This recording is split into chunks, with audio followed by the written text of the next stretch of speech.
Avec nous, l'écrivain, réalisateur, scénariste, acteur Jean-Claude Carrière. On est ravis de vous accueillir en Alsace dans un cadre un peu particulier de sport. Oui, en effet, j'arrive ici, je me trouve au milieu des internationaux de tennis. J'en suis ravi d'ailleurs. On va parler d'Espagne. L'Espagne, c'est grand toujours pays de illustré. tennis. Hein. On va évoquer justement ces mémoires espagnoles. Oui, 7 mémoires espagnoles. C'est au singulier parce que c'est la partie de ma mémoire qui est espagnole. Et cela vient d'une très longue fréquentation de l'Espagne depuis très longtemps et d'années de travail, de vie là-bas avec de grands Espagnols dans le cinéma, dans la littérature et probablement aussi d'un goût profond pour ce pays.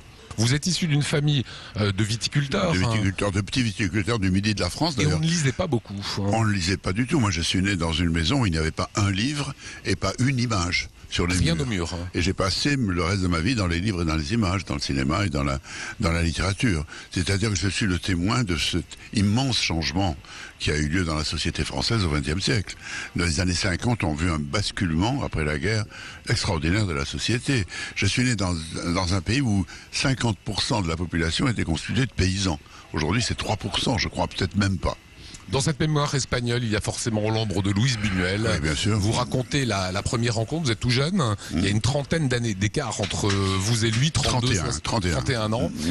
Comment se passe cette première rencontre? Il cherchait un jeune scénariste français pour travailler sur un film qui devait s'appeler Journal d'une femme de chambre, d'après Octave Mirbeau. J'ai été convoqué à Cannes, au Festival de Cannes, dans son hôtel pour déjeuner.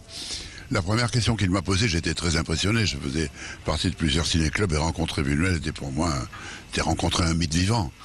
Et la première question qu'il m'a posée, très gentiment, mais très attentivement, a été de me dire: est-ce que vous buvez du vin?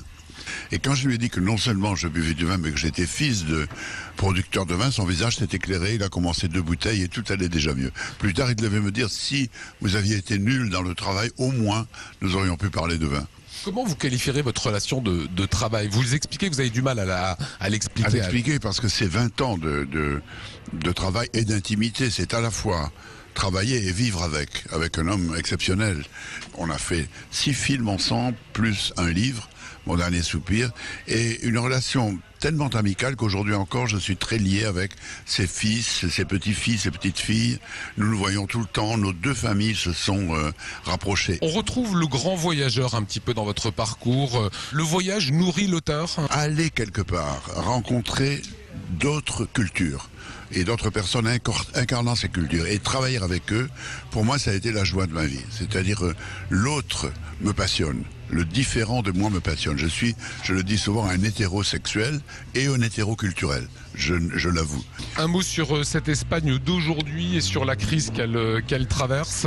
Hier je suis rentré d'Espagne et j'ai été très frappé par l'atmosphère de haut-parleurs, de manifestations dans les rues que j'avais très peu connu. J'ai connu ça un peu après 75, après la mort de Franco, la Movida, etc. La proportion de chômeurs, surtout dans la jeunesse, atteint 50%. Qui tend à faire de la Grèce, avec des aspects vraiment surréalistes. Par exemple, quand même dans les années précédentes, on a construit des villes, j'en ai visité une entière, qui sont totalement inhabitées. Exactement. On a fabriqué un aéroport où pas un avion ne s'est encore posé. Voilà, un livre de rencontres, un livre de parfums espagnols avec Goya, Milos Forman, Luis Buñuel, qu'on retrouve. Merci beaucoup Jean-Claude Carrière, Mémoire espagnole.